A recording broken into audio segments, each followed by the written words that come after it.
All right. Today is going to be relatively short. We're going to try to move away from the idea of diets and all of these, all of the noise associated with all of the information there is out there on what I'm just going to term nutritional strategies. We want to keep things as simple as possible. Basically, the more complicated this is, the less likely we are to do any of it. Now, it may in fact have to be difficult or time consuming or energy consuming to reach specific goals.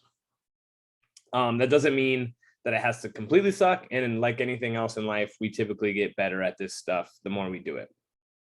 But the big thing is to get rid of the idea of perfection and that,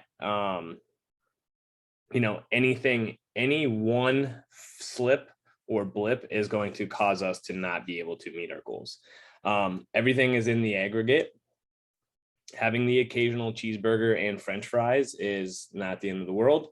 Having the occasional day where you consume more than you want or way less than you want is also not the end of the world. These things are effects that happen over time, just like pretty much everything else. So why we call these strategies is because that's what they are. They're just taking a certain protocol or something along the lines of, I like to use keto as an example because it's pretty in the, it's in the mainstream right now. Keto is just a strategy where you cut down carbs extensively. What cutting down on carbs extensively typically does for people is they cut out a lot of processed grains, things that may have excess sugar in them, and essentially they create a caloric deficit. It's an easy strategy to follow because it's basically try to eat a lot less carbs. Don't eat processed carbs. Get into the state of ketosis, which a lot of people actually don't do. And that's good because it's simple. Just like, I'm just not going to eat the potatoes and I'm just not going to eat the bread, right? Simple. You have that hard and fast rule to pretty much abide by.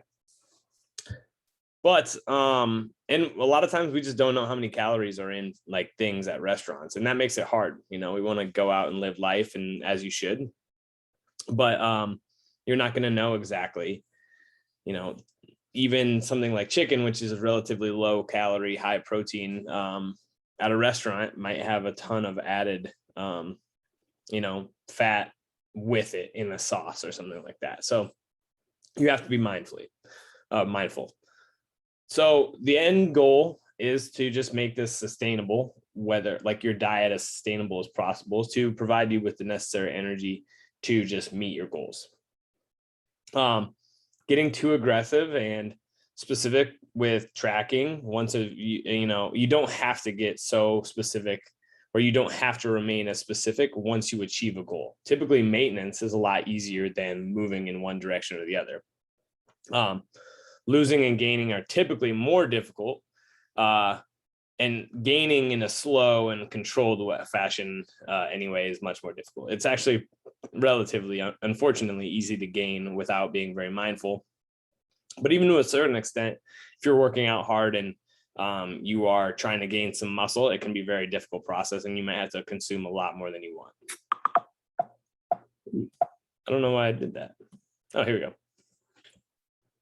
And then, so why starting with the total daily energy expenditure is a good way for us to go in either direction is it's an estimation of where the calories you burn. The next video we do, I'll go into like basically figuring out a macronutrient breakdown and how you can do this for yourself. If your goals are just to maintain performance, you're going to want to eat in maintenance pretty closely. Try to hit your target calories on a regular basis. If you're trying to lose a half a pound to a pound a week, you're going to want to decrease the caloric intake over time by 1,750 calories to 3,500 calories a week to lose a half a pound to a pound, respectively. So the real goal with all of this is we want to start with a simple baseline, and that's usually our TDEE. And then we go in another direction. We want to go either up or down based on where that puts us and how much we're exercising and doing that type of thing. All of these strategies, the keto, high carb, low fat, which is actually super prominent in like the fitness and bodybuilding world. And it really, high carb, low fat actually works amazing because it's really easy to overeat fat. The Mediterranean diet is also another strategy. The Mediterranean diet is a great strategy because it basically promotes whole foods and a balanced approach to eating. And it's more of like guidelines as opposed to a hard and fast system.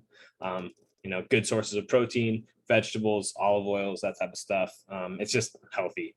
So don't get bogged down into one strategy. They're all just ways to, hopefully, if you're going to try to lose weight, they're going to create a caloric deficit.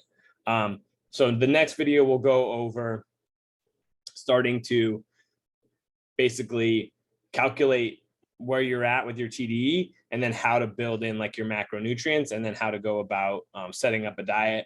And then we'll talk a little bit about specific ways to adhere or just stay on track. And if you're struggling, how to get back on track. And then finally, we'll go over some meal ideas and just general principles on how to eat. So thank you.